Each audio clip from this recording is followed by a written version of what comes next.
పార్లమెంటులో నోరు తెరవకపోయినా ఇవాళ తెలంగాణ తెచ్చినాను కేసీఆర్ గొప్పలు చెప్పుకుంటాడు. నేను ఈ ఉమ్మడి రాష్ట్రంలో ఉమ్మడి ఆంధ్రప్రదేశ్ శాసనసభలో నేను ఎంత మాట్లాడిన తెలంగాణ మీద సేమ్ సమయంలో పార్లమెంట్లో చంద్రశేఖరరావు నోరన్న దర్శిలో రికార్డు తీయండి అధ్యక్ష. ఎవరో చేస్తే ఎవరో త్యాగం చేస్తే ఆ త్యాగాల పునాదుల మీద ఆత్మ బలిదానాలు చేసుకున్న శవాల మీద అధికారంలోకి వచ్చిన వీళ్ళు ఈరోజు మమ్మల్ని అధ్యక్ష తప్పులు పట్టేది. చివరిగా ఇంకొక మాట అధ్యక్ష, ఒక జర్నలిస్టు గురించి మాట్లాడాడు. జర్నలిస్టు ఏదో పెడితే కేసు పెట్టిరని. పాపం ఆయనకు తెలియదు, తెలుసుకోవాలి. ఆ జర్నలిస్ట్ పేరు నేను ఇక్కడ ప్రస్తావిస్తే బాగుండదు. ఆ జర్నలిస్ట్ని పోయి అడగాలి ఆ మాజీ మంత్రి గారు. ఆ జర్నలిస్టు ఒక టీవీ ఛానల్కు CEO. రాసియమంటే రాసియకపోతే SC ST కేసు పెట్టి అరెస్టు చేసి జైలు వేసి ఆ ఛానల్ గుంజుకున్నది వాళ్ళు అధ్యక్ష.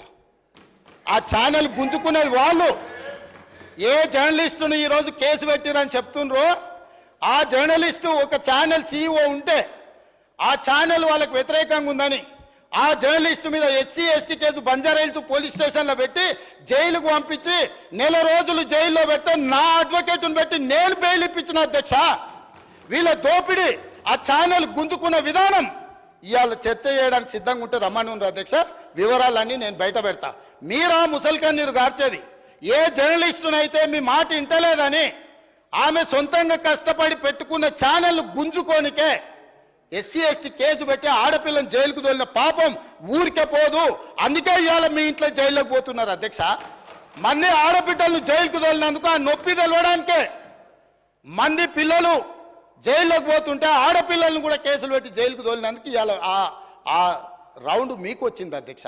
ఊరికే రాలే, చేసిన పాపాలు ఊరికే పోవని పెద్దోళ్ళు చెప్పిండ్రు అధ్యక్ష. మమ్మల్ని అందరినీ జైలుకు తోలిండ్రు, రాజకీయ కక్షతో తోలలే. ఫామ్ హౌజులు కట్టుకున్నది మీరు, ఫామ్ హౌజులు కట్టుకున్నది మీరు, నియమాలు ఉల్లంఘించింది మీరు. వాటిని బయట పెట్టినందుకు జైల్లో పెట్టి డిటెన్షన్ సెల్లో పెట్టిన అధ్యక్ష. నన్ను 16 రోజులు ఒక్క మనిషి లేకుండా ISI తీవ్రవాదులను ఎక్కడ పెడతారో అట్లాంటి డిటెన్షన్ సెల్లో నన్ను 16 రోజులు పెట్టింది అధ్యక్ష చెర్లపల్లిలా. నేను భయపడలే, లొంగిపోలే, నిలబడి నిటారుగా కొట్లాడిన అధ్యక్ష. మీరు జైలుకు తోలితే భయపడటోళ్ళు ఎవ్వరు లేడు. అబద్ధాలు చెప్పి ప్రజల్ని మభ్యపెడితే ప్రజలేమో అమాయకులు కాదు. మీరు చేసిన అన్యాయాన్ని కళ్ళతో చూసిండ్రు కాబట్టే మనకు ఎన్నికల్లో గుండు సున్నా ఇచ్చారు అధ్యక్ష. అందుకే ఈరోజు నేను చెప్తున్నా, విద్యుత్ మీద మీరు ఎంత తక్కువ మాట్లాడితే అంత మంచిది.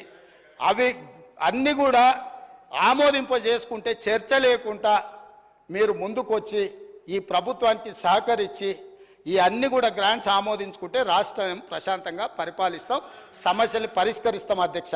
ఒకవేళ వీళ్ళకి అంత కోరికుంటే మళ్ళా 1st 2nd నాడు ఆల్రెడీ లెజిస్లేటివ్ అఫేర్స్ మినిస్టర్ గారు తమరిని రిక్వెస్ట్ చేసి తమరు 1st 2nd కూడా సభ నడుపుతామన్నారు. ప్రత్యేకంగా 10 సంవత్సరాల వాళ్ళ పరిపాలన మీద, వాళ్ళ గొప్పతనాల మీద రాత్రింబగళ్ళు సభ వాయిదా వేయకుండానే 1 గంట కూడా విరామం ఇవ్వకుండా చర్చకు మేము సిద్ధంగా ఉన్నాము.